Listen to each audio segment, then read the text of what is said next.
The Goths were improvable barbarians, but the Huns whom Attila led to ravage the fair peninsula were mere Tartar savages of the lowest stamp. All the other invaders of Italy were of Teutonic origin, but the Huns were Mongols of such perfect hideousness that Jornandes regarded them as the offspring of witches and demons. Attila, son of Munzuk, the Scourge of God, resembled his soldiers in his flat, swarthy features, deep-set, fierce, rolling black eyes, and stunted figure. The Huns were uncivilizable savages who might harry a continent, but neither under Attila, nor Genghis, nor Timur could ever found an organized kingdom. This terrific and brutal little Kalmuk, with his bead-like eyes, this skin-clad devourer of raw flesh, delighted to lay waste whole empires with fire and sword, and to terrify the world. In 434, he became king of the Huns with his brother Bleda. In 445, Bleda died, possibly by murder, and in 445, Attila, now sole king of the Huns, invaded the Eastern Empire and ravaged it even to the gates of Constantinople. He was only bought off from destroying it by an enormous tribute. The infamous plot to assassinate him by the treachery of Edecon, who was one of his counselors, was discovered and foiled, and Attila sent message after message filled with insults to Theodosius II. In 451, his vast army moved westward and devastated Gaul. It was met in the Mariac plain and defeated by Aetius in the tremendous Battle of Chalons, after a carnage among the most frightful that the world has ever seen. The Huns were only saved from final destruction by the heroic boldness of Attila. He had a vast hill of saddles and other spoils erected, and declared his determination to burn himself alive rather than be taken captive.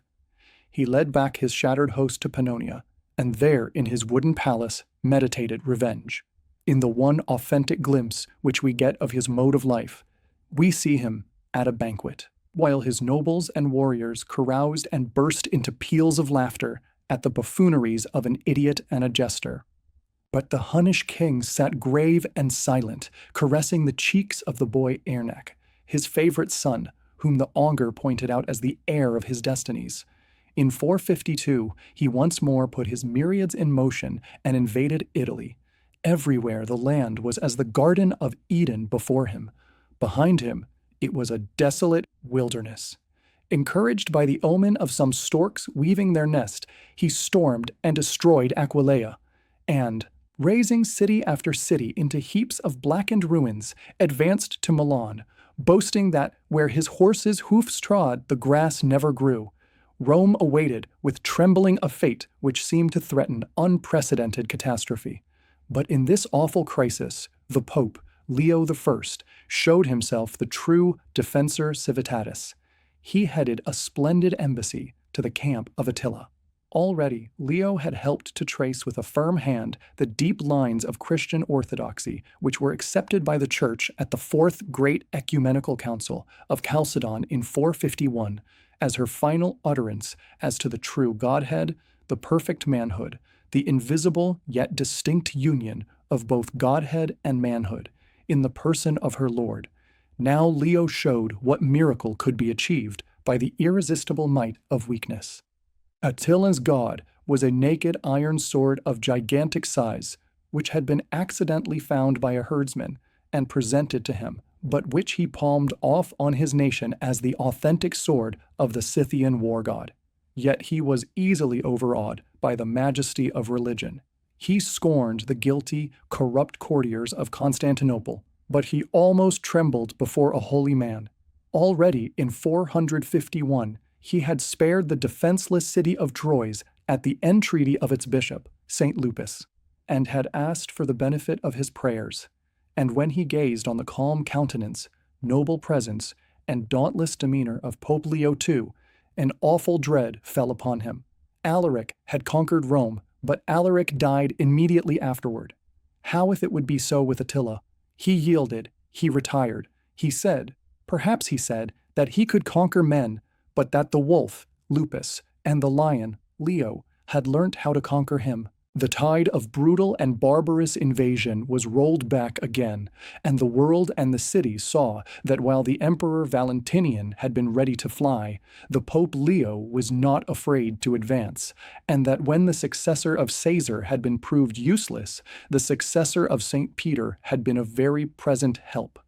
Indirectly, Attila was the strengthener of the papacy and the founder of Venice. That stately and gorgeous city owes its origin to the Italians who fled in terror before the brutal Huns from ruined Padua to the islands and lagoons at the mouth of the Piave. In retiring, Attila had demanded once more the hand and dower of Honoria, the disgraced sister of Theodosius II.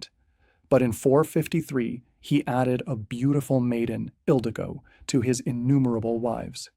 He retired from the banquet after a deep carouse, and in the morning was found dead amid a flood of gore by which he had been suffocated, while Ildico sat weeping beneath her veil by the dead king's bedside. He died as a fool dieth. And his warriors gashed their cheeks and wept tears of blood, and gave him a splendid burial. And his name passed into legend as the King Etzel of the Nibelungen Lied, and Atli of the saga. But his loutish sons quarreled among themselves. The Teutons, Goths, Gepidi, Alani, and Heruli reasserted their independence in the great victory of Nedad in Pannonia in 454, and though the Huns left their name in Hungary, henceforth the empire of Attila became mere driftwood, on its way to inevitable oblivion.